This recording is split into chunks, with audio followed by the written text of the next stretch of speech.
It's time to get you caught up with all things sports. Yes! Yes! Yes! Yes! On the throw-in. One thing is certain. None of this is possible without you, the listeners. From baseball, football, wrestling, and more, covering local Cincinnati sports, stories, news, and highlights. Why is he always calling me? With your host, Justin Trento. When this all said and done, we're going to look back and remember this is what started it all. Available on the TNC Sports Talk YouTube channel. Let's play the ball! Let's play the ball!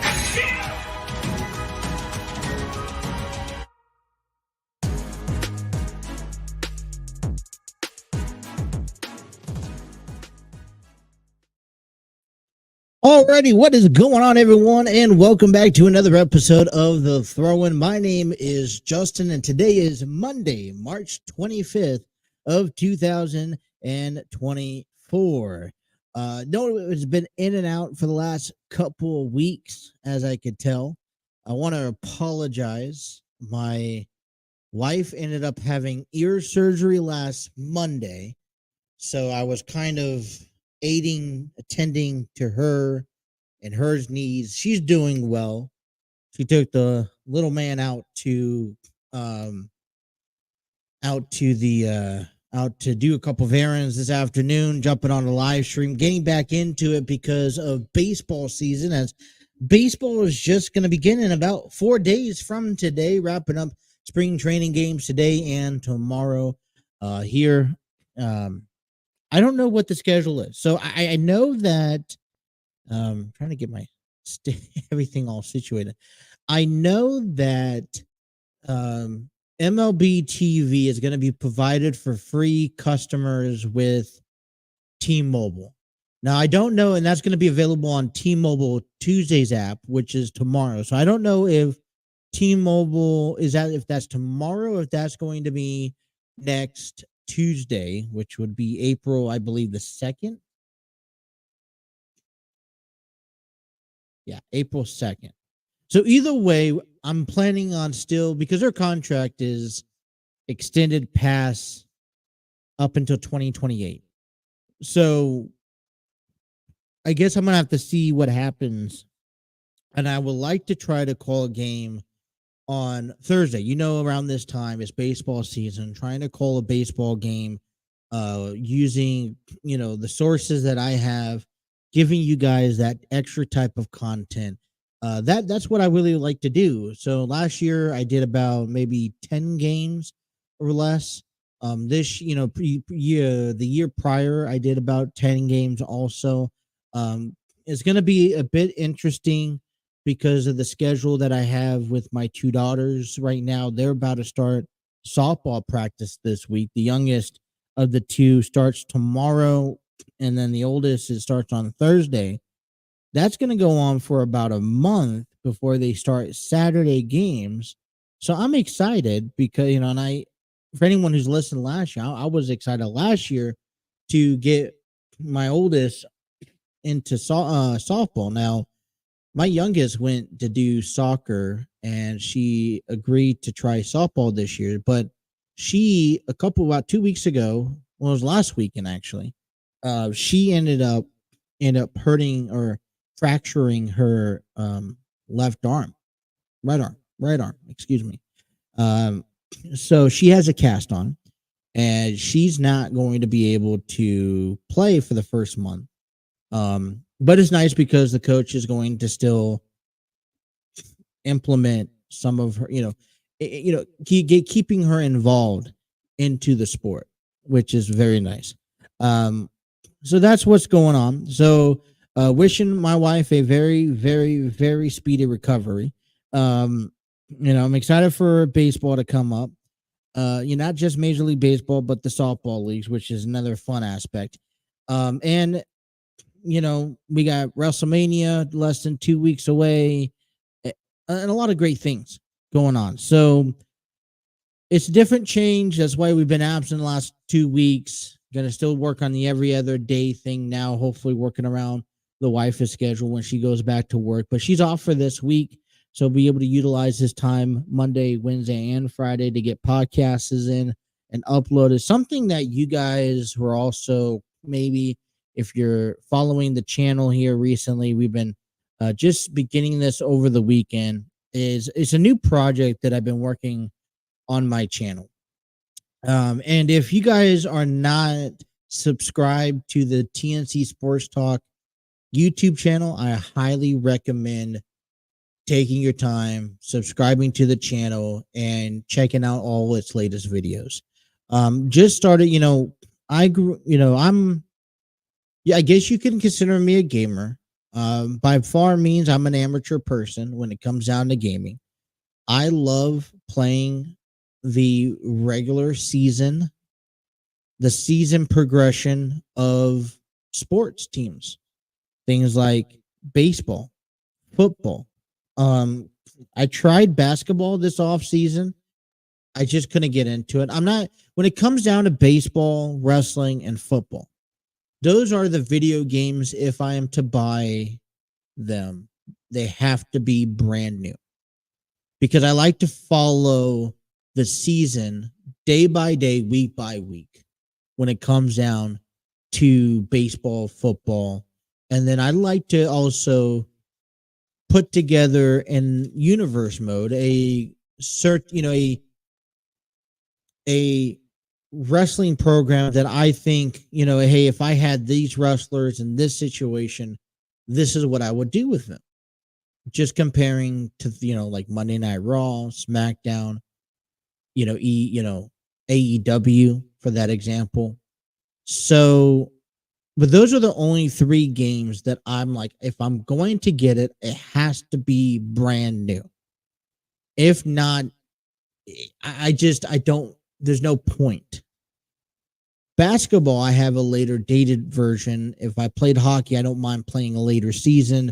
For me, keeping up with the names, the sport, the daily, the scheduling, and all this and that is a bit more overwhelming, overstimulated.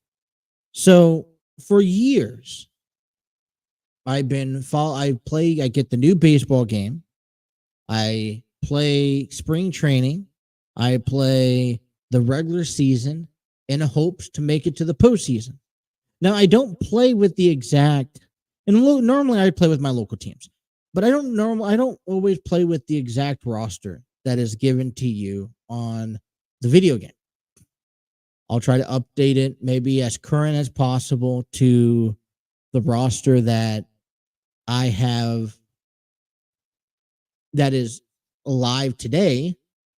But I'd also go in there and make some key adjustments on some players, not out of range, not something that you like do in a million years. This wouldn't happen. No, but I'd go out there and I'd put on, make some adjustments to some players that I could see on the ball club to help better our chances.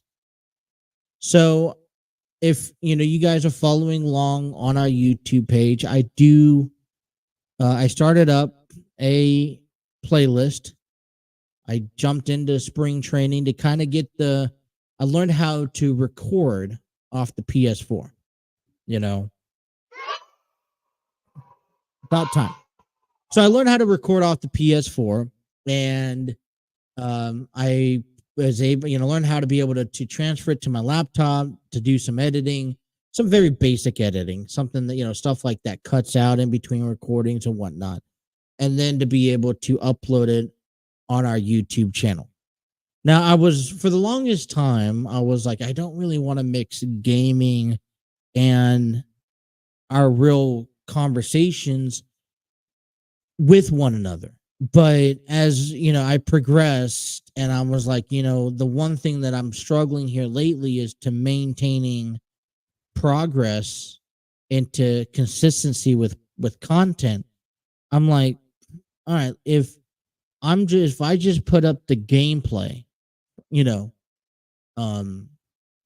and not really do any side commentary, and I just take you along through the season and the decisions I make and whatnot, then maybe it's okay. So it's something new that we're trying, But the anticipation is to take the 20. So I'm on the 2023 MLB The Show 23.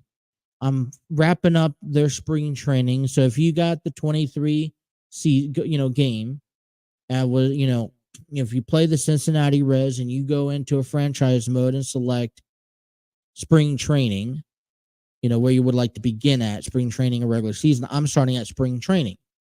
Put together my little roster, and I am kind of going along through the rosters or through the gameplay. And so, I got a few videos up. I got a few more to do to finish spring training here. And just an idea of what I have looking at here on a 40-man roster that's available during spring training.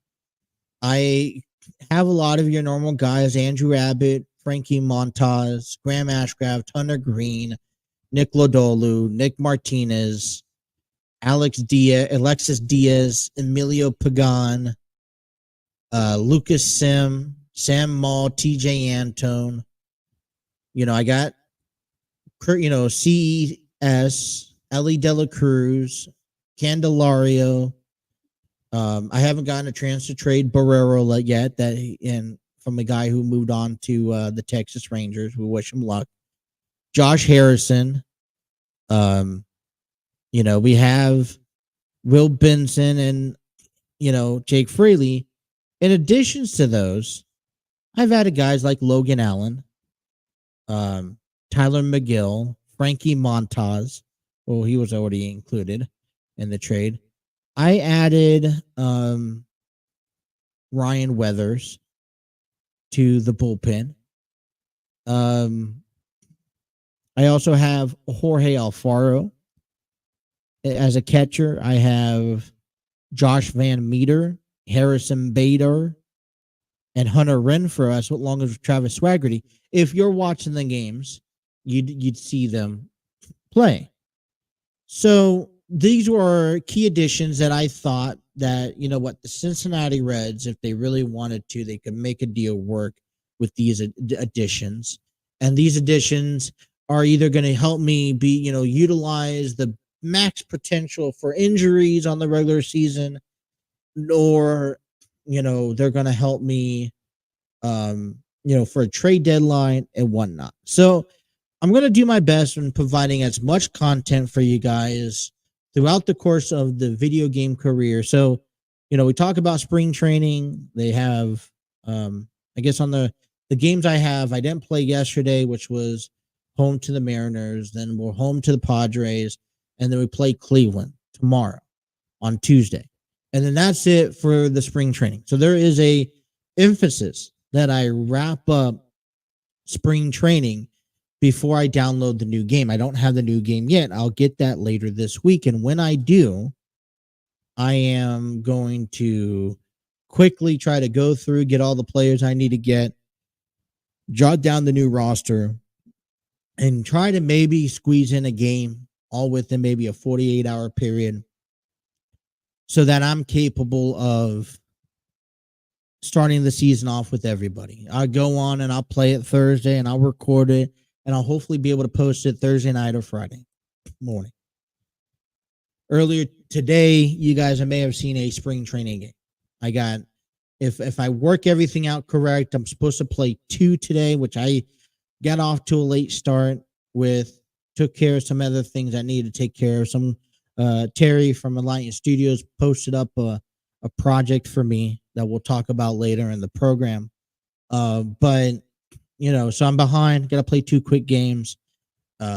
And then I got a game tomorrow. So hopefully, depending on how the days go, things worked out. So that is something new. It's a new project for me on the channel. I'm excited. I'm also very nervous, you guys. I'm going to be honest, because, you see, I follow a lot of video game streamers out there, especially when it comes down to the baseball game or the wrestling game or the football game.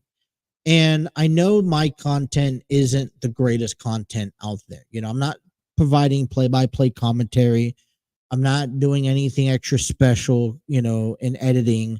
I'm just giving you a gameplay scenario, as if you just watched like a full-on game.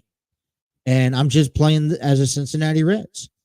And I'm making decisions based off of, spring training, which a lot of it doesn't make sense. But I'm making, our decisions based off of what, in preparation for regular season. So, it's very, very new to me. It's not new playing, it's new publishing it. So bear with me. I appreciate everyone's support. I know we got people viewing it left and right, and I'm thankful for it. And that's just only encouraging me to throw even more games out there. And it's also in hope for when I have moments where I cannot be on a live, and I cannot stream, talking about regular day sports. I can also get back to you guys. The other thing that I'm also looking for to do is start implementing some of that conversation, as sometimes the conversations become stale. Bring it up here, talk about what's going on the game mode, so that if you guys are following along and listening to this channel and watching those streams, we could talk about it a little bit here. So expect a little bit. I'm not going to try to confuse you guys between what the real life Cincinnati Reds are actually doing and what, we're doing on MLB The Show. But that's going to be a new project that we're going to work on implementing and providing you. And I'm excited. And I hope you guys, get a chance to also weigh in your means and pros. All right. So this episode here, we're kind of catching up on a lot of, on some of the sports going away. MLB opening day begins Thursday. The Padres and Dodgers, as a matter of fact, had a couple of games earlier last week out there in Korea. So we will talk a little bit about that, because it was, it's always interesting to wake up a lot of, at a different time slot that you don't normally wake up in the States to watch some baseball. And, I got family out on the West Coast that said, boy, waking up at the ass crack of dawn was, before the sun rose, before the rooster crows, waking up to watch some Padres baseball, and all for them to just to blow it away on game one. So we'll talk about about that. We want to address the Shohei Ohtani gambling allegations with his ex-interpreter. It is also prediction time. I think that today is a good day to kind of share along some of my predictions for the Major League season standings, where team has a chance at making it postseason and whatnot. All the above. So, expect some of that. And we're just going to try to get back on the right track here on the program.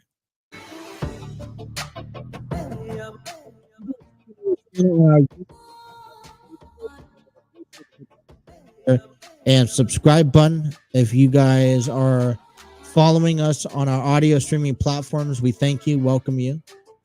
Be sure to check out our webpage at www.tncsportstalkshow.com, where you can find all the latest news, blogs, videos, audio podcasts, and more. That's www.tncsportstalkshow.com. We're going to take a first time out of the break. Come on back for a 2-hour program here. Stay tuned. Don't go nowhere as the throw-in continues here on the TNC Sports Talk YouTube channel.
Alrighty, we would like to remind everyone that the TNC Sports Talk YouTube channel is the proud home of StreamYard Studios is the proud home of the TNC Sports Talk YouTube channel. Excuse me.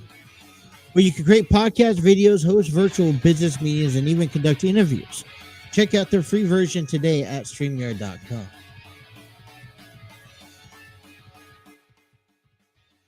Alrighty. So opening day is coming up for the Cincinnati Reds. Spring training is finally over with. And the one thing that I kind of run into, because by the time football is over and the new year is officially among us, I get excited for Major League Baseball. And trust me, when I was in San Diego, I was excited for the San Diego Padres. I'd go out to Fan Fest. I'd watch every spring training game. I'd get all dialed up and ready to go before spring training. And then I jump into spring training. And even though it's a month worth of realistically not a lot of action that really means much of anything, because you have to get to the season, which games officially start counting, I just got excited and I get into it. But then, I get into the first month, maybe 2 months. And then I, for some reason, just lose interest. And it's quite annoying as a baseball fan, I'll tell you that. And I think one of the biggest issues is that the way that the game is televised, they have streaming services. For example, Apple TV. Don't get me wrong. I think that with how technology is working, with how the public is viewing streaming services now today, watching less TV, picking up Netflix and Hulu and ESPN Plus and all that stuff. I just see eventually, TV is going to kind of go away and everything's just going to be on a streaming platform, which then now means that they could charge an arm and a leg. WWE is going to Netflix by the end of this year. So where are we watching Monday Night Raw? And doesn't that give Netflix the opportunity? Hey, we're going to have 300 million people tune in to watch Monday Night Raw. We can charge more, and guess what? They're going to tune in. Well, living out here in Kentucky, Cincinnati area, I think there is that fine line. I don't have a regular cable network. If you guys want to sponsor me, hey, email me. Check out our website. Give me a link, and I would love to be the sponsor to Bally Sports or whatever. But the bottom line is I don't get the local channels. So therefore, I don't get Bally Sports. Therefore, I don't get the Cincinnati Reds baseball games. Even with MLBD TV, I don't get the I only get out of market games. So if it's aired on ESPN, or if it's aired on Bally Sports in Cincinnati, I do not get the games. It's so frustrating, but you know what? That's something we have to deal with. It's all right because I do linger towards that audio platform. I love listening to audio baseball. Cowboy, Rob Brantley, and is it Rob Brantley or let me look that up. I'm drawing blanks.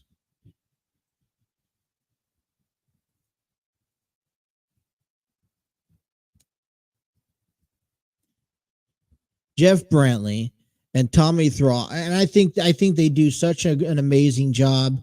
They're just synced together. They're very educational. The only thing that I'd wish out of these announcers is a little bit more storytelling.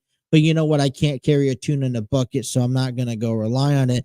But I think Jeff Brantley does a really good job giving you an honest perspective of where these guys are at and how the game is being played from the Cincinnati Reds point of view. He's not afraid to call them out if they're not performing well.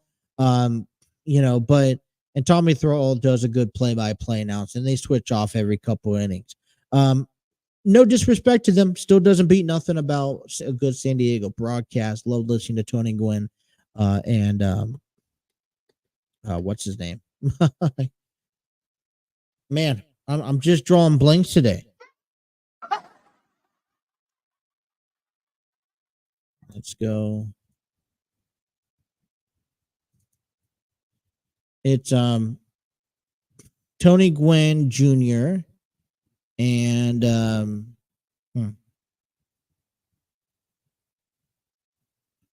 I have it right here. Where is that? Where is he at? Jesse Aguilar. Yeah, Jesse Aguilar. Anyways, excited, but in other words, moving forward, it's this week is a pretty big week, in Cincinnati. They kind of do a big ceremony. You have the Finley Market Parade that jumps on, and then you got the pregame show, and then this is the only time where local news stations air the Cincinnati Reds baseball. So, I was looking into the rundown, and I had an article that breakdown from Lance McAllister here. I'm just going to read you guys how this is going. Opening day details from the Cincinnati Reds. It was posted about, I don't know, an hour and a half, 2 hours ago. The 148th opening day in Cincinnati presents by GE Aerospace is Thursday, March 28th, when the Reds take on the Washington Nationals at 4:10 p.m. at Great American Ballpark. Gates open up to the public at 2:10 p.m., which is 2 hours early. Remember, normally regular season's about an hour and a half, with pregame ceremony starting at 3:30. 11 a.m. through 3:30 p.m., Reds Community Fund Charity Block Party at the Banks presents by GE Aerospace. Free pregame opening day block party kicks off at 11 a.m. at the Banks on Joe Nuxhall Way, Freedom Way, and Walnut Street. Food and beverages will be available for purchase from Anheuser-Busch, Coca-Cola, La Rosa's, Boone County Distilling, Jim Beam, and Tito's Handmade Vodka. Live music and entertainment will be provided by Naked Karate Girls and DJ Etwan. I apologize if I butcher those names.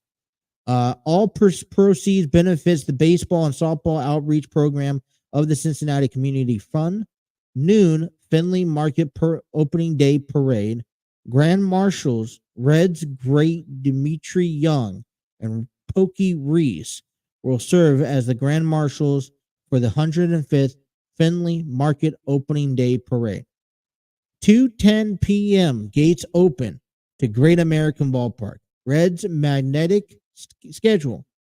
Fans will receive a 2024 Reds magnetic schedule and a City Connect car magnet presented by PNC while supplies last. At 3:30 p.m., the pre-game ceremonies begin. Ceremony first pitch, Reds Hall of Famer Sean Casey will throw out the ceremony first pitch. Reds Hall of Famer and 1977 NL MVP George Foster will deliver the official game ball. Reds Hall of Famer Marty Brenneman will serve as honorary captain of the game, celebrating the 50th anniversary of his debut as a Reds broadcaster since 1974.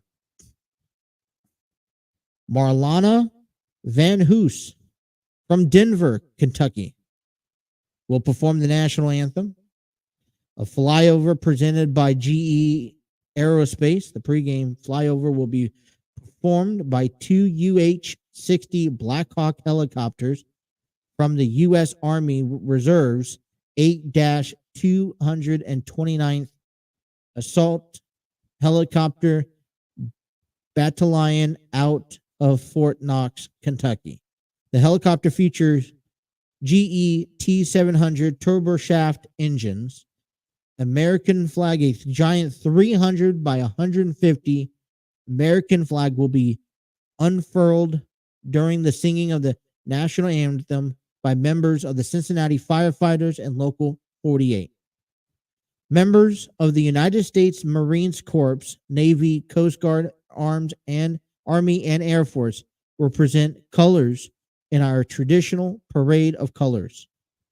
representing from the Rosie Reds organization, will make the traditional presentation of opening day plaques and to Reds managers David Bell and Nationals managers David Martinez. Finley Market Basket representations from Finley Market will make their annual Finley Market Basket presentation to the Reds managers David Bell. Let me get back. I kind of lost it for a moment. This is all the details going into the game, leading up to the game. Rosters of both teams will be announced, and players will line on the first and third base paths for introductions. The 148th opening day game, Cincinnati versus National Reds at 4:10. 700 WLW and stations on the Reds radio network, Tommy Thrall and Jeff Brantley. Reds right-handed pitcher Frankie Montas will take on Nationals right-handed pitcher Josiah Gray. That's all still pending, but that's the projected starting pitchers. Cincinnati's police officer Ben Williamson will be recognized as the Kroger's first responder of the game at the end of the first inning. U.S. Air Force Chief Master Sergeant Jay Collars will be honored as the Alta Fiber hometown hero of the game at the end of the second inning. Retired Cincinnati firefighter John Winfrey will perform God Bless America during the 7th inning stretch. So I have that reposted on my personal Facebook page. It was an article. It was something typed out, written by Lance McAllister. I will resubmit it on the TNC Sports Talk Facebook page. But that is the breakdown of what opening day is going to look like, which I think is pretty detailed, pretty remarkable. It makes me excited for baseball. I look at a list like that. You're celebrating the past, the history, the present, honoring everybody everywhere. And how do you just not get excited for Cincinnati Reds? I don't know if we'll have time today. Probably more likely tomorrow, Wednesday, we'll dig into their 26-man roster. We'll dig into what we think of the injury list and whatnot. But last year, as if you guys followed back on our channel last year, we got a chance to call the game on our channel, audio wise. It was a good time. I'm not going to be able to probably call that on Thursday because of my oldest has softball practice later that night, and I know the game will exceed past that time, but I'm going to tune in because it's so very often that I get a chance to watch the Reds. But, this season, I think, is a very, 148th season for the Cincinnati Reds. First of all, let's ponder for a second. But, this is a season that I think there is expectations of forward progress among everybody. And it all starts on Thursday. And I know it's going to be sold out. I know there's fans going to be everywhere. If I had a chance to go, I'd love to go. But and I think that's once in a lifetime. I know my brother hooked me, shoot me up the other day and said, "Hey, I'm thinking about going to the Padres opening day on Thursday against the Giants." And I'm like, "Go ahead." For me, sometimes it's a once in a lifetime experience. And, you never know what that season could hold up. So, but that is the details. You can find that in our Facebook page at the links in the description below. All right, let's take a break. Let's come on back and start giving you our projection of how 2024 baseball season will pan out. You guys are listening to The Throw-In on the TNC Sports Talk YouTube channel.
Alrighty, we are days away from the 2024 Major League Baseball season.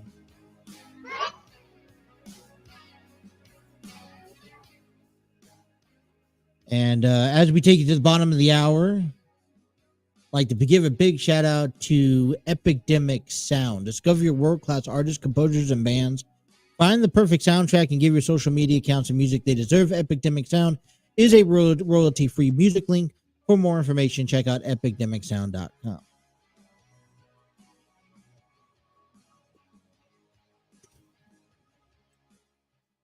All right, so let's get down into business as the 2024 Major League Baseball season is among us here. American League predictions coming through you. You know, I was looking through the list the last couple of days, and I really want to make sure I get my predictions in very quickly and very clearly of who I think is going to come out on top of each division, who could be the wild card contenders, who's really an eye to keep out throughout the course of the season, who's a team that maybe just drops off the face of the earth.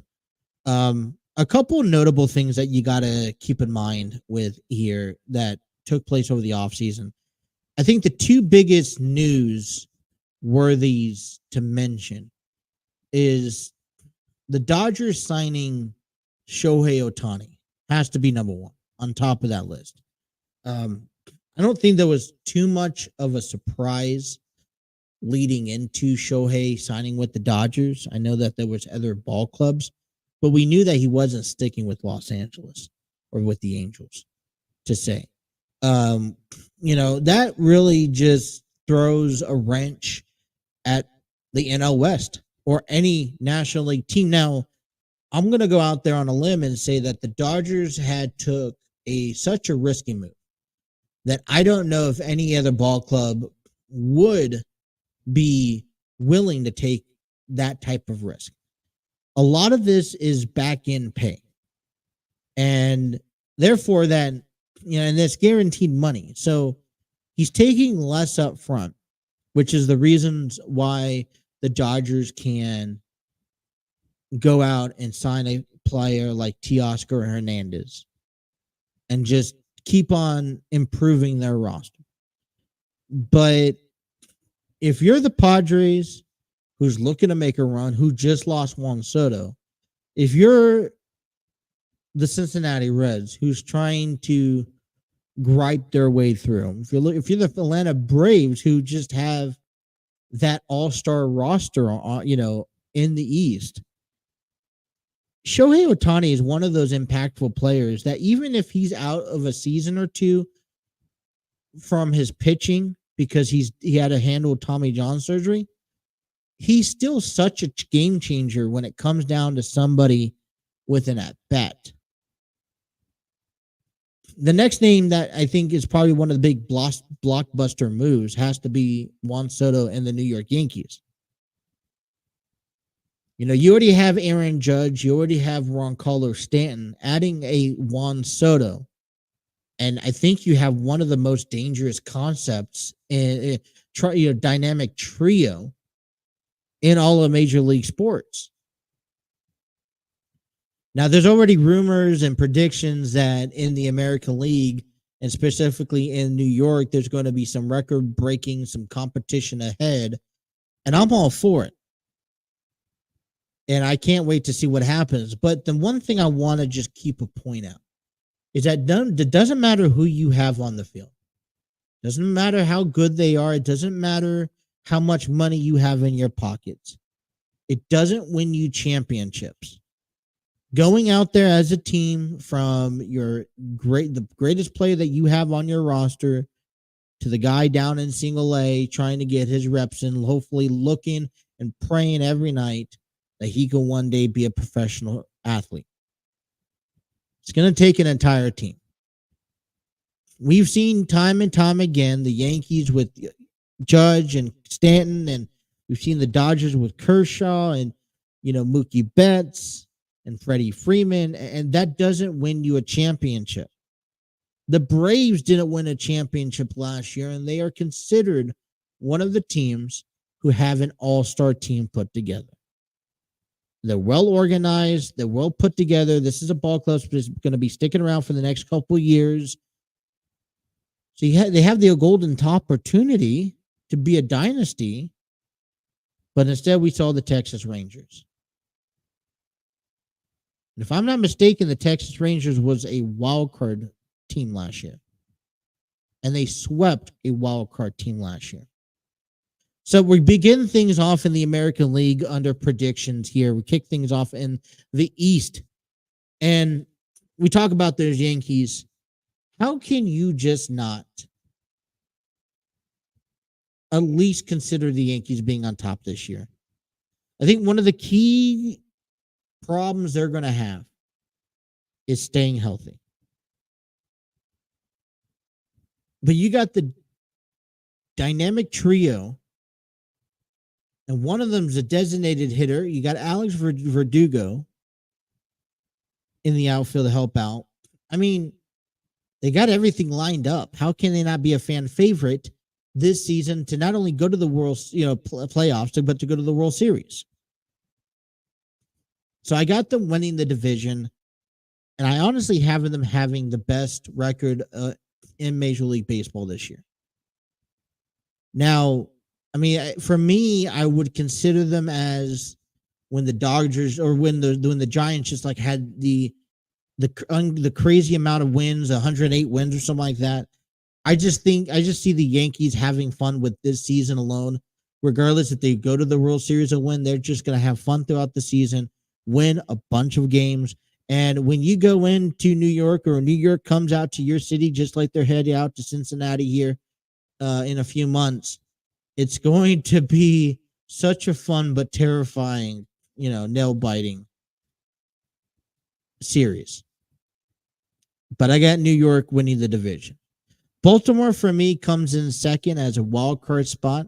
How can you not like Baltimore? I feel like every few years, Baltimore is one of those teams that just sneaks their way in, unheard of, unannounced, and find themselves either winning the division like they did last year or hanging on to a wild card spot. They, with what they had last year and what they were able to produce, you think about just adding key guys like Craig Kimball and Corbin Burns that really just boost their confidence level. I don't know if they could win the division, but I do know is that they're going to give the rest of the four teams in the AL East a run for their money. Then I got Toronto Blue Jays, a team that I have not really seen anything special or spectacular coming out of them, although they have players like Kevin Biggio and Bo Bichette and Vladimir Guerrero Jr. Now, I'm not saying that they're not talented guys. They're talented ball players. I just haven't seen anything special come out of Toronto. And it's been the third or fourth year these players have been up in the big leagues. I have them coming in third. I honestly have them missing. They will be contending for a wild card spot, but I have them missing a wild card spot. Tampa Bay was a tough one to put in number 4. I think they're on the verge of trying to kind of regroup. Boston, number 5. I was arguing with myself if I should have Boston at number 4. But in reality, because if I think about it, I feel like Boston has a better understanding where they're at and compared to last year. And for me, that's where I'm like, okay, they could probably not finish last. Last season, Boston was the only team in the East to not have a winning record. And if that says something about the AL East, and if this year's anywhere as similar to the AL East, I think there's going to be a lot of great stuff coming out of this division. Let's jump over to the AL Central that probably does not get a lot of attention. And they kind of always seem to be up in the air. I've tried to build some hype for the AL Central here in recent years. I just can't find nothing. And to kick things off, I have the Detroit Tigers winning the division. And the reason why I have Detroit Tigers winning the division, and this happens to be after the Miguel Cabrera era. And I just had it in front of me. I just think they have themselves ready to go. Let me look at it.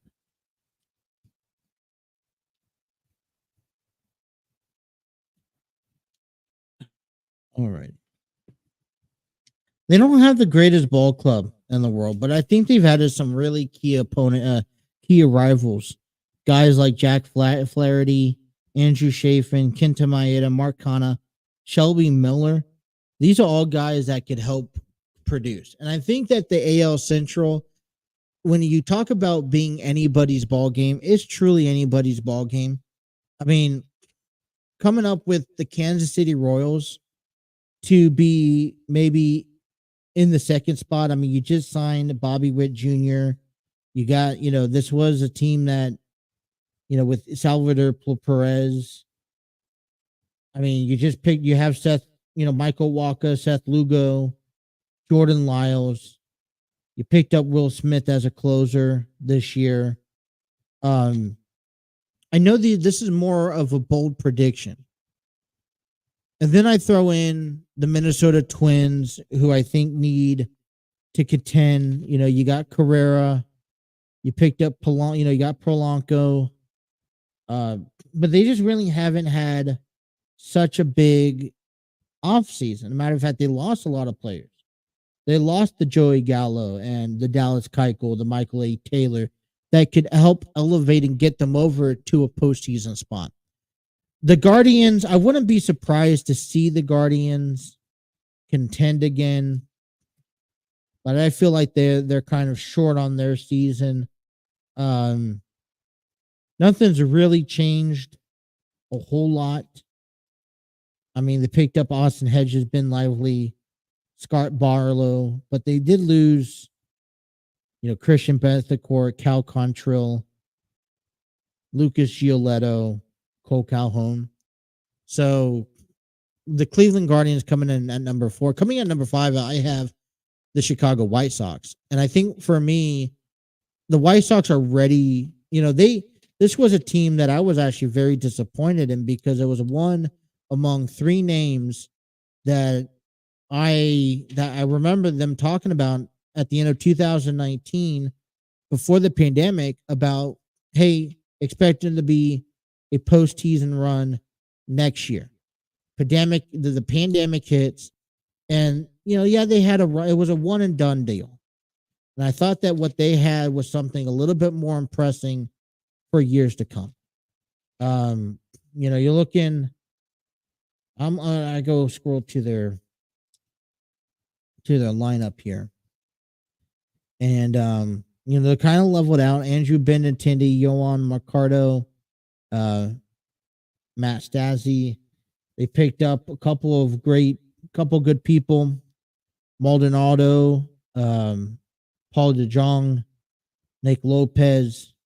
And so, and they did have an equal share of letting people go. So I think they're finally figuring themselves out, but I think it's going to take a few more years before you could see them move up. So I know the Detroit Tigers and the Kansas City Royals being on top of the division is a bit of a bold predicament, but I also like that new team, new energy. Now let's get to the AL West before we finish off the hour here. And I'm just like, how can you not? I've learned not to count out the Houston Astros until they're knocked out of the playoffs. They've dominated the AL East or AL West for quite some time.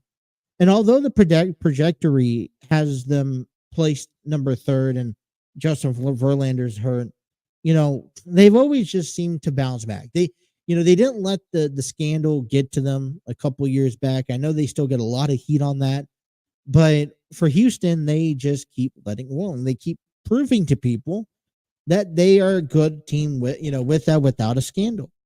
Now, the Texas Rangers comes in number second. I think that they're holding a wild card spot this season. I know there's not many, shoot off names.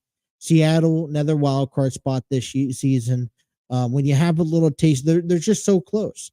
I think this year is going to be a strong year for the American League West among these three teams: Houston, Texas, Seattle. I think there's a lot of back and forth between these three teams in co-assigning. All right, what do we, who's going to take the lead? It's going to come down to September, and it's going to come down to the wild card and all that great stuff. Los Angeles Angels, I really, I've kind of just gave up hope, up ship with them. I really don't know. Hell, even Oakland could probably finish off in fourth as they look to move out to Las Vegas in the next few years. But I wouldn't go vote against Houston, Texas, or Seattle walking away. I think that when it comes down to the wild card, Baltimore have a nice, easy, steady. Texas, Seattle, Toronto, maybe the Blue Jays. If the Twins and the Guardians have a better season than I anticipate, maybe the Guardians. The Angels will probably have maybe a third of a good solid year this year. But I ultimately have Yankees, Astros, Tigers, Baltimore, Texas, Seattle as the wild card. Alrighty, in hour number 2, we have the National League prediction. Who's going to win the East, Central, and West, and how will those Cincinnati Reds finish off? I also want to talk about the Shohei Ohtani interpreter scandal or allegations that were made, and share some other news lurking around the TNC Sports Talk YouTube channel. So don't go nowhere, because hour number 2 coming up next here. You guys are listening to The Throne on the TNC Sports Talk YouTube channel.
Alrighty. Our number 2 here. Can't go through hour number 2 without giving a shout out to Spreaker. From iHeartRadio, Spreaker is more than just an audio listening platform. You can upload and via analytics and monetize your podcast. Thanks to Spreaker's large distribution center, you download your podcasts among places like Apple, Google, Spotify, iHeartRadio, and more. For more details, check out Spreaker.com.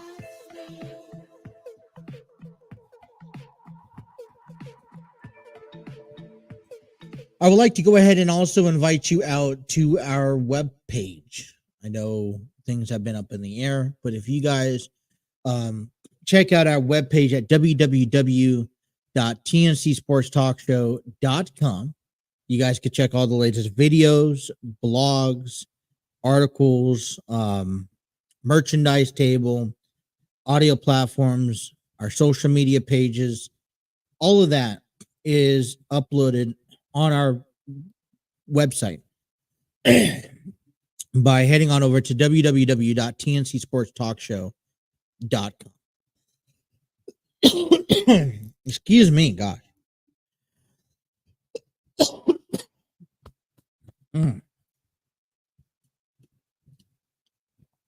Expected to have a very, very impactful week here on our program. One today, finishing up today's episode, doing one on Wednesday, hopefully to wrap up and get everyone ready for the weekend on Friday.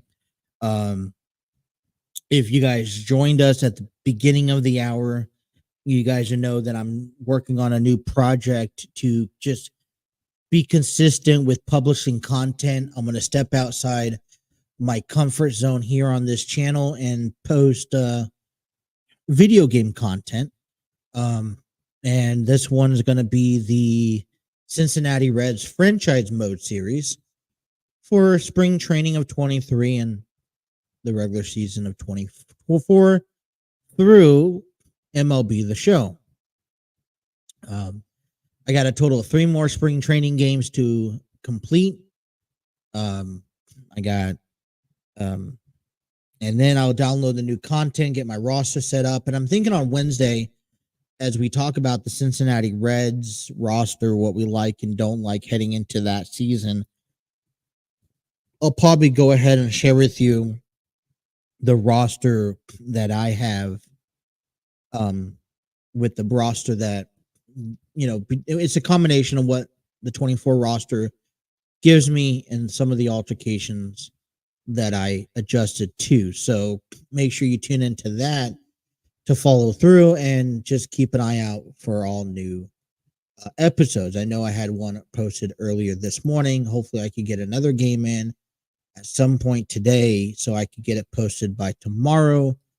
I hope also then I could get a couple games posted tomorrow and wrap up 23, because then I'd have to go on to PS4, buy the game, let it download, and then set all that up. Hopefully be able to get a gameplay in before Thursday so I could actually post the first game of the season by Friday morning. So I got my work cut out for me. On top of that, wife's off this week. And, this morning I was behind my desk majority of the morning. I try to balance that out very professionally, but I found myself sitting behind my desk. I got asked to do a project this morning. Didn't get a chance to put in a game work, or else I would have that getting uploaded right now as we speak. But, and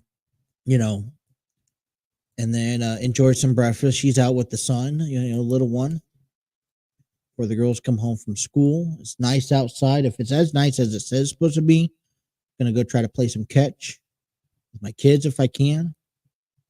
Get out of the house, come home, cook dinner, get things ready. So great way to start off the week. But without further ado, let's jump in to the National League. And the one thing that I will say about the I will say this about any sport at the beginning of any season.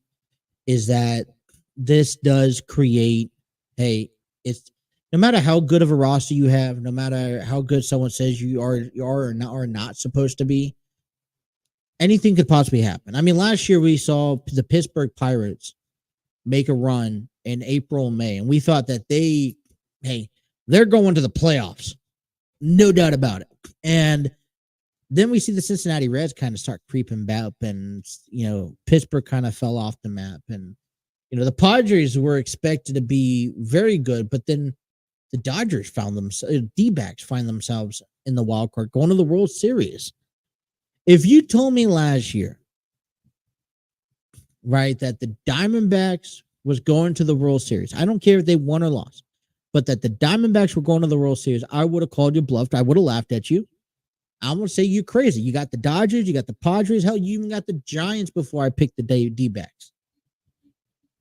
But you know what? That's the luxury of a baseball season that's 162 games, and you give me a week or two of a solid team and a good run, and you could change everything that comes your way. So let's kick things off in the East. The Atlanta Braves, I have number one. Like I said, to me, how they constructed this roster, where they only have one, maybe two players every offseason to reconfigure. I think it's like mind-boggling. Why doesn't all the other teams do that? And for me, Atlanta's always up on in the NL East. Although I would like to see Philadelphia, the Mets had a run last year. Miami is one of those teams, surprisingly, who made zero acquisitions. Let me double check that. I don't think they made an acquisition this year. Well, no, let me take that back. They added Vidal Brujan from the Rays, Caleb Ort from the Mariners, Christian Bethancourt from the Guardians, and Rudy Munoz from the Pirates. I mean, okay. I don't know. They got Josh Bell. Okay. They got John Birdie, Jake Berger, Brian Dela Cruz, Chisholm, who was a cover of MLB The Show 23. They're working off of a 4-man rotation. I mean, nothing really speaks out to me. Maybe just Josh Bell. So, I mean, I was explaining that they didn't really quite have an off season this year, and it seems like every year Miami kind of threats for the first 2-3 months and then falls off. So I had them number 4. Washington Nationals, who we'll talk a lot about on Wednesday, is coming in. Probably still last. I know that they had the Steven Strasburg situation during the offseason. I mean, they just re-signed Jesse Winker. They actually just signed Jesse Winker, along with Nick Senzel this offseason. So they picked up a couple of talented former Reds players. But I don't know if that's enough to push them anywhere in the division. So I got the Braves winning the division. I got the Phillies hosting a wild card spot once again. And the New York Mets are probably going to contend up through and out up and through the year.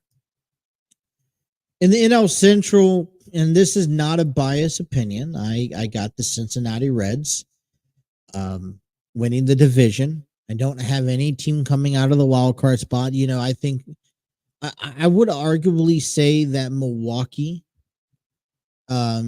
I don't know if they're on a rebuild mode. I think they're trying to slim out a little bit of their roster, as well as be able to, maintain consistency on the top of the division. I don't know how well that's going to work this year. I have them down more at number 4. St. Louis, I gave them a year to regroup. They're not going to be the best, but I don't see them finishing last. The Pirates, I mean, I like what the Pirates have to offer. But the only real contenders I see in this division, along with the Reds, and that's even, if everyone can stay healthy. I know that there's a handful of red legs that are going to begin the season off on the IL, and guys like Nick Lodolo, maybe even Matt McLean, TJ Friedel is going to be out 4 to 6 weeks with the wrist injury. I mean, we're going to take a hit. And, David Bell emphasizes, let's not rush. We have 162 games. We don't want to tire our young players out early. But when you start seeing injuries pile up, especially with key players that we are depending on throughout the year, it is hard to say, all right, well, you know what? Every game does count. I don't know if losing, Thursday against the Nationals is going to make or break a season. If not, putting Hunter Green instead of Frankie Montas out there is going to make a difference in how this season is going to work or pan out. That's one thing we will have to just wait and see. But every game does count. And I'm not trying to sit and wait on what we saw a week ago, in an outing that Frankie Montas couldn't even get out of an inning. And he had to be taken out to put back in the third, next inning. And hopefully, I'll get more into detail on this on Wednesday. If this is going to be a club that is expected to win the division like I have them winning this year, they're going to have to figure some things out. I hate to be the bearer of bad news, and I hate to talk negative about the Reds because I like the Reds. I want them to win. They got some things to figure out. But I got them winning the division. Chicago Cubs is going to be interesting. It's not how you start the year, it's how you finish. And I think the Reds could pull themselves together by the end of the year. I think another fun season is going to be out in the National League West. The Dodgers obviously picking up Shohei Ohtani. The Padres coming in. They got rid of Juan Soto. They have a new manager in Mike Schultz. They do look more relaxed and more confident and more verbal amongst each other, which I think is any key element to a winning team. It's almost a do or die in this situation. I don't know if they could outbeat the Dodgers. They split the series in Korea, one apiece. But, their bullpen in that loss, first game, gave it up. Like, they had a comfortable lead. And in game 2, you go see the Padres go put up 9 runs compared to, it was 8-2 in the early innings. And by the time they were done, the Dodgers had men left on the tying run, left on base in the bottom of the 9th inning. So even though they picked up a W, I wouldn't go out on a limb to say that the Dodgers or that the Padres held their own. And they picked, it's a win. A win's a win. But that was because they were able to match. First of all, they got out to a crazy lead to begin the game. And second, they were able to match the Dodgers. Hey, you go put up 2 points. I'm going to put up 2 as well. And if they didn't do that, then we could have been looking at a completely different game. But I feel like it's almost a do or die situation for San Diego. So I got them placing number second, in second, but one of the wild card winners.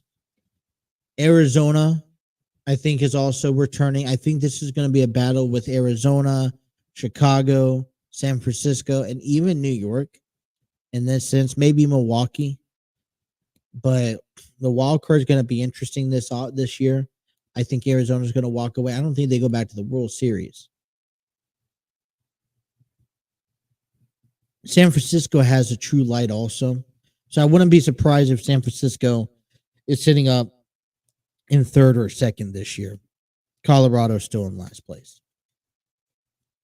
So I got the Dodgers with the best record in the National League, followed by the Braves and the Reds. The Padres will hold the first wild card spot. Phillies hold the second, with the Diamondbacks squeezing in at the third. And that is my National League predictions. I'm not going to jump into any playoff, opportunities. I want to see who we have actually heading into the playoffs this year before we go, and then move forward from there. All right, when we come on back, I want to talk a little bit about a couple of things.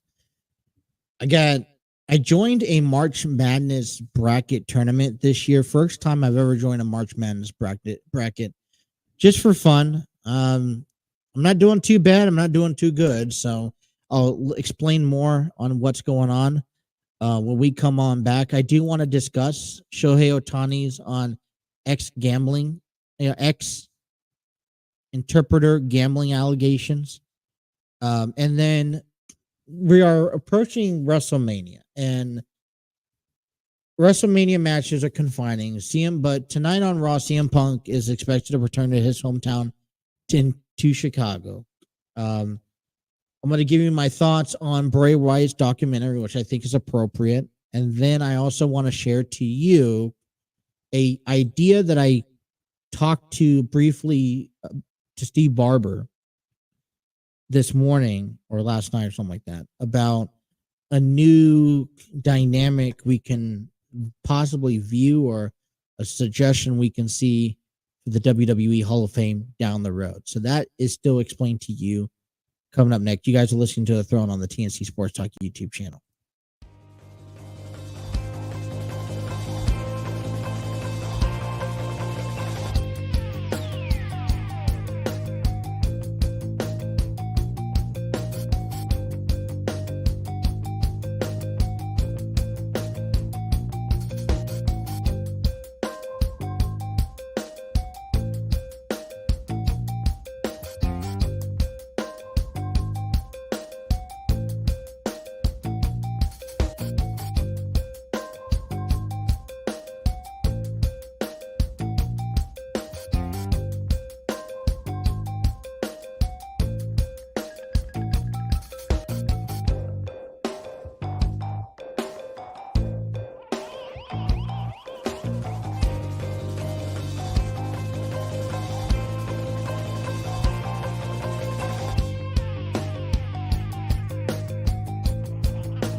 around with my shit.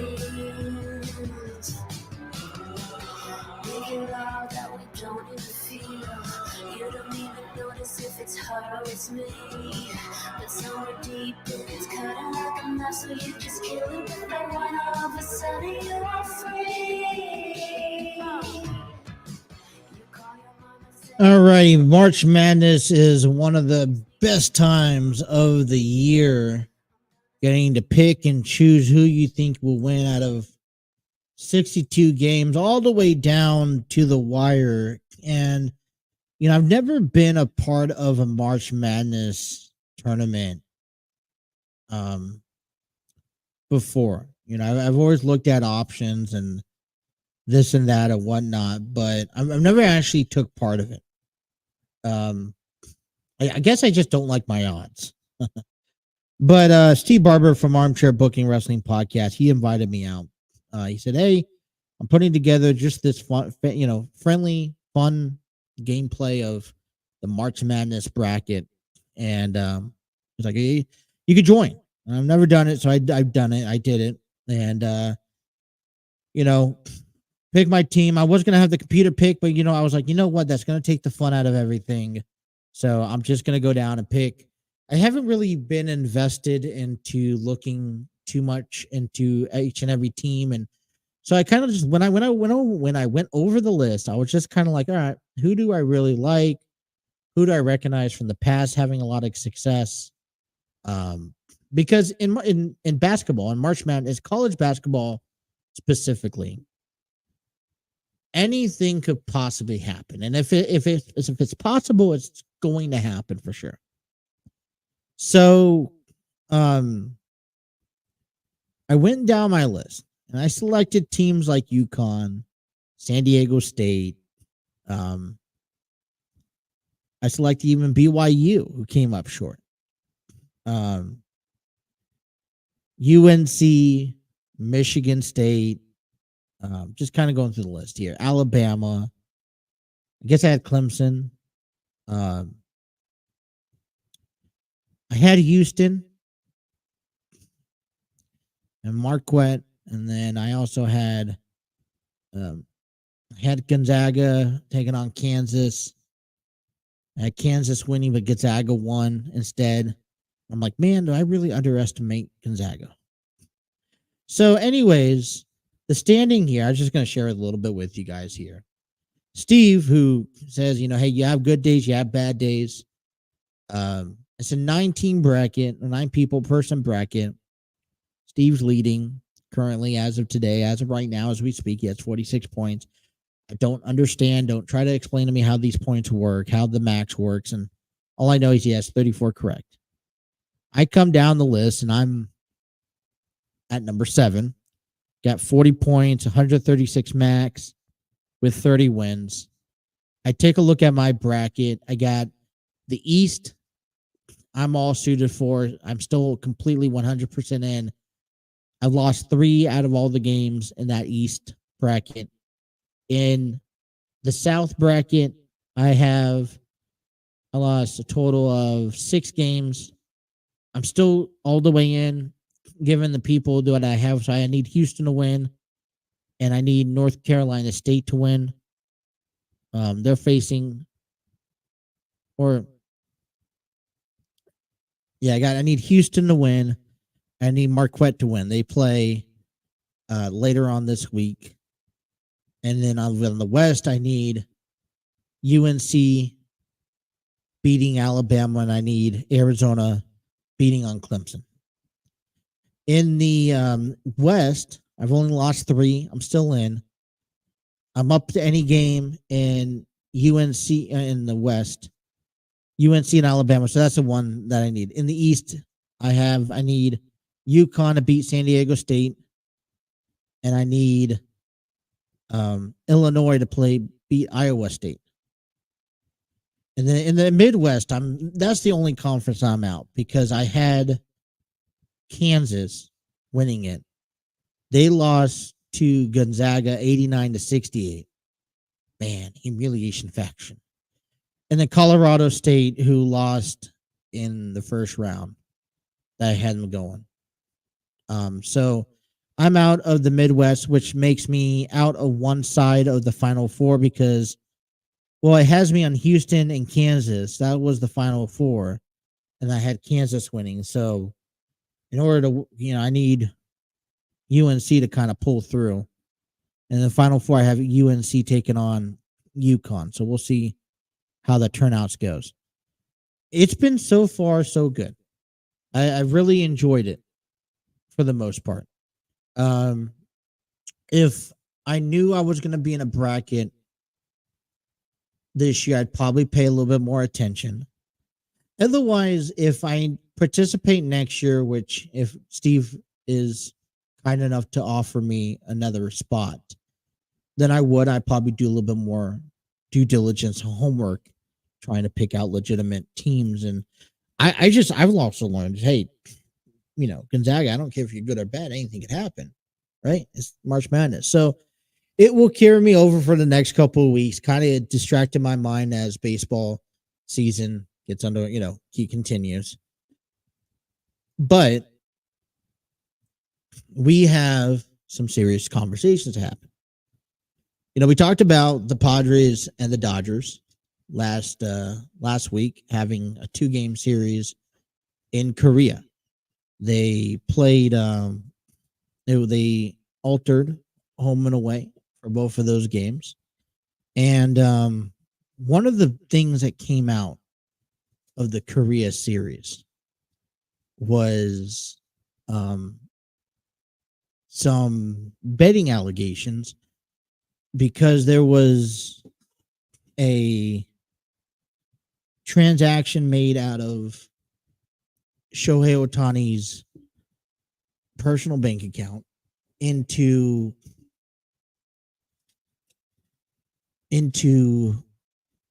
one of his ex-interpreters' gambling funds. And so he's going to go out and break silence about it. And the reason for me that this just kind of jumps ship as the top of a storyline is not so much what he says or doesn't say. It's Shohei Ohtani, one of the future Hall of Fames, one of the next greatest baseball players of this generation. He's putting himself into a position where he can jeopardize his entire career, his entire legacy, his entire culture, country that he is representing with this allegation that doesn't include him into gambling. He is, to my understanding, he paid off or he helped out a former interpreter that has a gambling issue. $4.5 million worth of gambling debt that he ended up paying. And, I like how it's a kindful act, but it's a very cautious thing because we've looked at this all the time. There's a zero tolerance in any sport to gamble, especially against your sport. And that wasn't the case, but we look at Pete Rose. Pete Rose gambled on their teams on the Cincinnati Reds winning. He had the confidence to bet for his team to win. And I'm not saying that Shohei Ohtani is a betting person, and whatever as long as he's not betting on Major League Baseball games, then he should be fine. This is just such a gray area. And I'm just not a fan of this because if he's doing this out of the act of kindness, but his name is associated with it, and MLB is looking to crack down and really stop all of this, this is just so devastating. This is a guy who has this $700 million contract, a lot of his back end, to play two ways for the Dodgers, one of the best organizations in all of baseball. This is probably anybody's dream, unless you're a Yankees fan. And you have Tommy John surgery, and you're probably going to take the next year or two not pitching. But you could utilize his at bat as a DH. You can even play outfield if needed. And he has his life all lined up for him, and all because he is trying to pay off someone else's gambling problems. It becomes such an issue. So I'm intrigued to read more about what he has to say and how he, what ends up really happening. And according to the articles, it's Ohtani's attorneys allege that Mizuhara stole $4.5 million from him. And I'll look more into this, and on the next podcast that we'll talk more about Shohei Ohtani and what this lingers. When we really should be talking about how great Shohei Ohtani is and the chances of the Dodgers going to the World Series for him. But we'll see. I mean, isn't that just always a crazy conversation, whether you stole the money, where you friendly gave it out to somebody, this and that? The point is that, we're seeing a change in a turn, with interpretations, with agents. I mean, I think one of the big mind-boggling, questionnaires is seeing how what's his name? The free, the Asian, who do we got? Scott Boras, who is he helping the ball player out, or is he helping himself out with a lot of these things?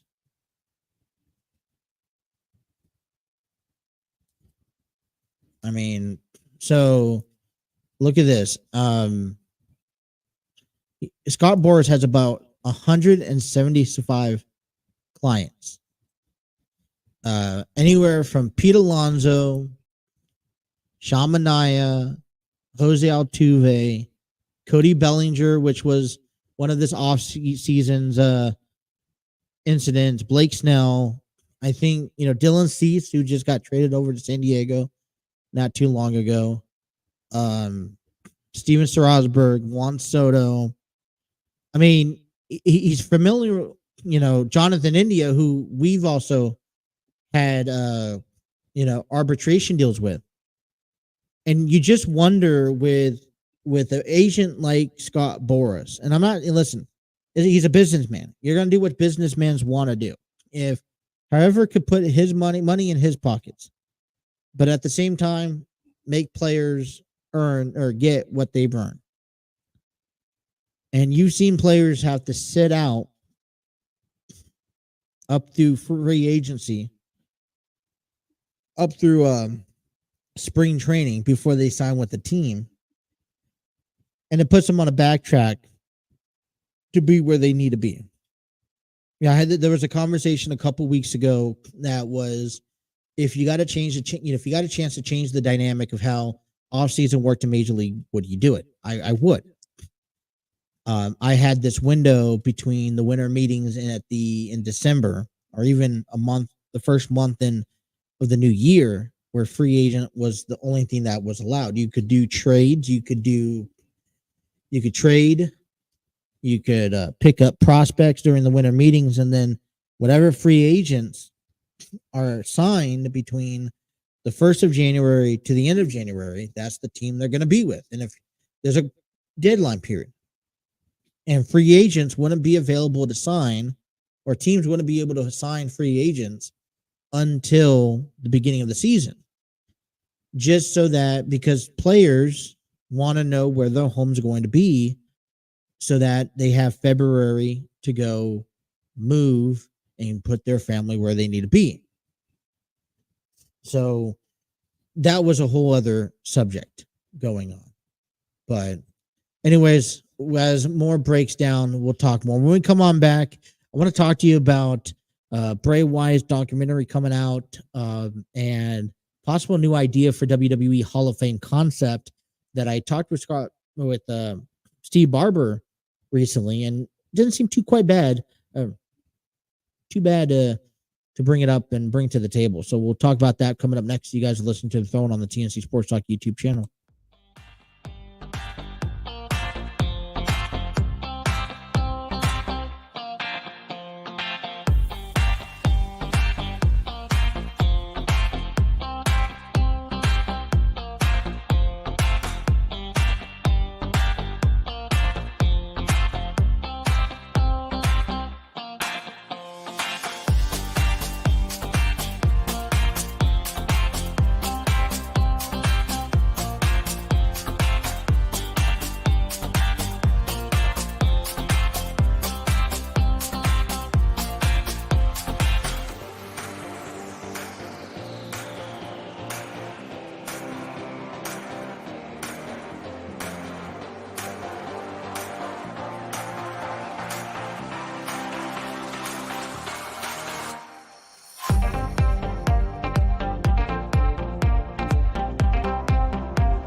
going to be frank with you right now.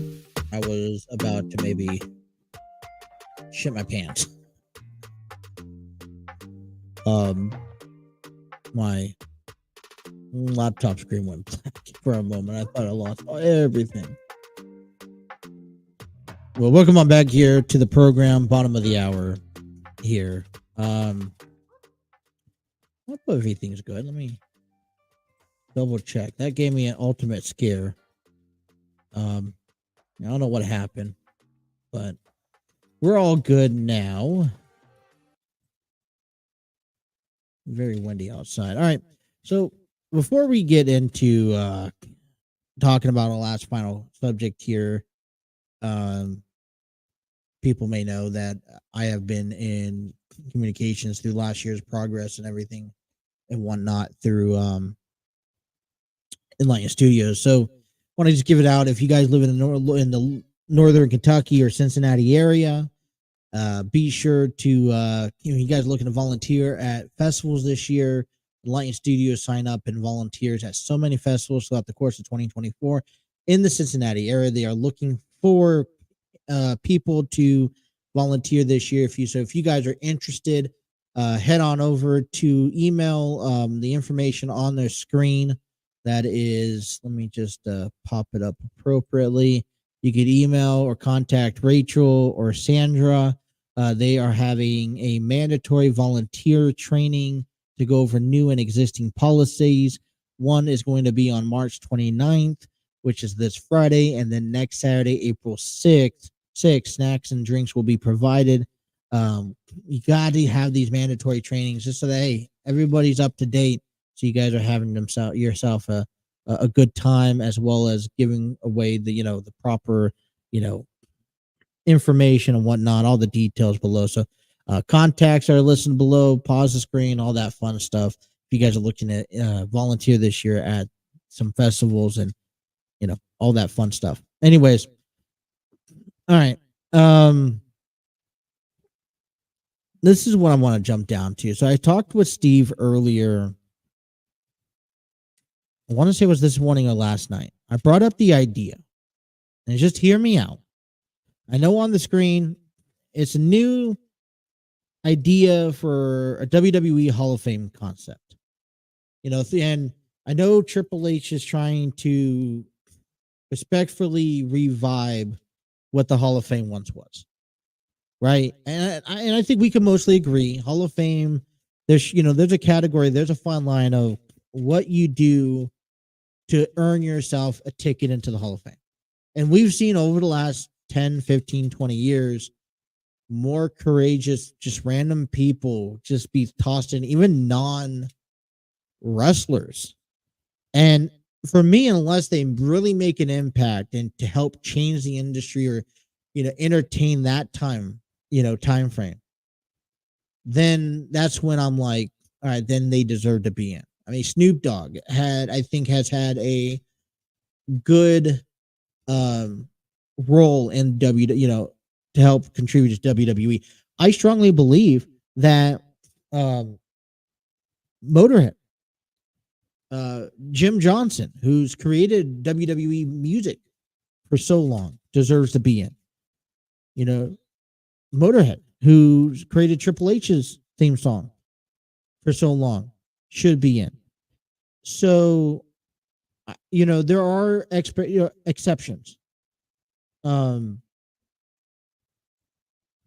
But overall, I was talking to Steve and I brought up this idea. I was like, listen, is there a possibility that down the road, instead of just always seeing individuals enter in the WWE Hall of Fame, could we see matches, storylines, rivalries, feuds enter in the WWE?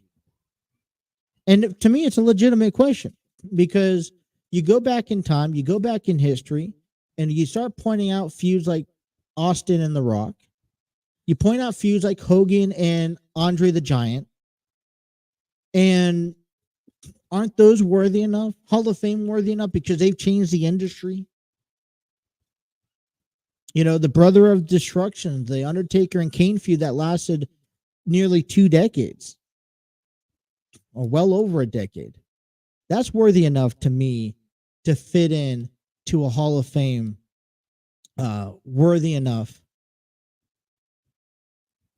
candidate. Yeah, it's great to see them individually or them as a faction be entered in to the Hall of Fame and this and that. But then to see the rivalry itself of the storylines, like the 3 years from John Cena versus The Rock, that's a good storyline. The 4 years of the Taker facing Shawn Michaels and Triple H is a good storyline. And those, to me, are Hall of Fame storylines. Now, I'm not saying that we just start tossing in any rivalry and saying, there you go, give them a ring. No.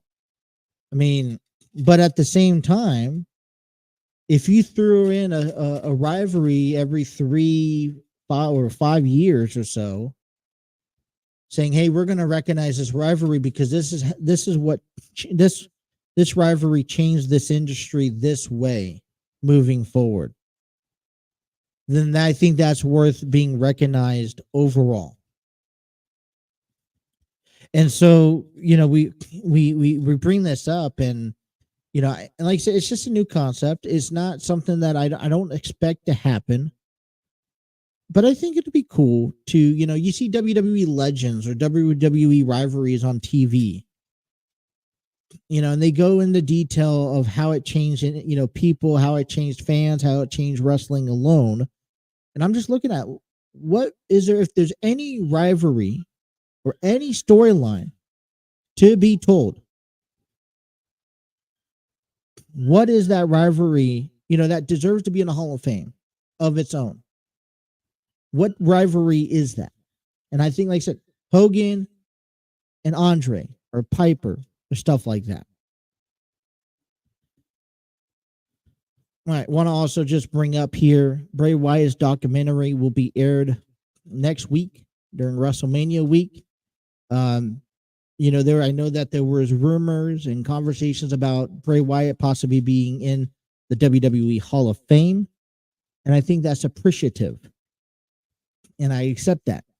But it was held off, and I think he is a Hall of Fame worthy person. I think he's someone who could bring, who had this Masonic, character that he brought to the table week in and week out, and that type of character is hard to come by, especially someone who could pull it off. The last time I saw it successfully pulled off was The Undertaker, and so he's definitely in my books a Hall of Fame. But I like how they kept him out for a couple, for this year, and but they making a documentary and they're airing it, and I think there's a lot more that we had an idea of, but we didn't quite know behind closed doors. So to get that insight, to be able to watch that insight and see that true man, I mean, it's going to be probably touch felt, especially if you're a fan or, a huge fan of Bray Wyatt or the Wyatt family itself. Man, tough pill to swallow. And then last but not least, CM Punk returns to Raw tonight in his hometown of Chicago, as we are less than 2 weeks from WrestleMania 40. There's a lot going on, and we will be booking over the next 2 weeks time to talk about it. But the wait's almost over, and Punk, although probably has some expectations to be at WrestleMania this year to compete, probably for the World Heavyweight Championship, but due to his surgical injury that he had to have, that all came to a halt. If he can be a part of WrestleMania some way, shape, or form, not just on the sideline, that would be really good. You're not just paying that man just to sit around and do nothing. So I don't know what his role will be at WrestleMania, if at all, but to see him on Raw means that he's making good progress. And I'm excited to actually be able to see him, at least at a live show. So that is actually all I have. Kind of wrapped it up. That my computer crashed for some reason. My laptop screen went black. Couldn't have access to anything. I had to restart it during the break. I thought eventually I'm like, man, this is going to be a disaster because I was going to have to, the live stream would have cut off, but it kept going. But it kind of altered me and the conversations that we were having. So I apologize. But, let's be honest. That's all I had for the day. So we're going to actually wrap it up here a bit early. I want to thank everyone. Please hit.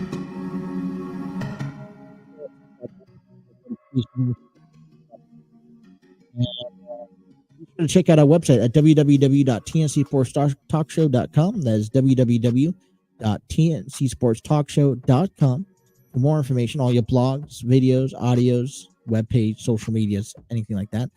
And then be sure to check out our channel, have those notifications on for any new upcoming episodes of MLB The Show, Cincinnati Reds franchise mode. And that's all the time we have. Thank you guys for tuning in. Until next time, you guys take care. Have a great one.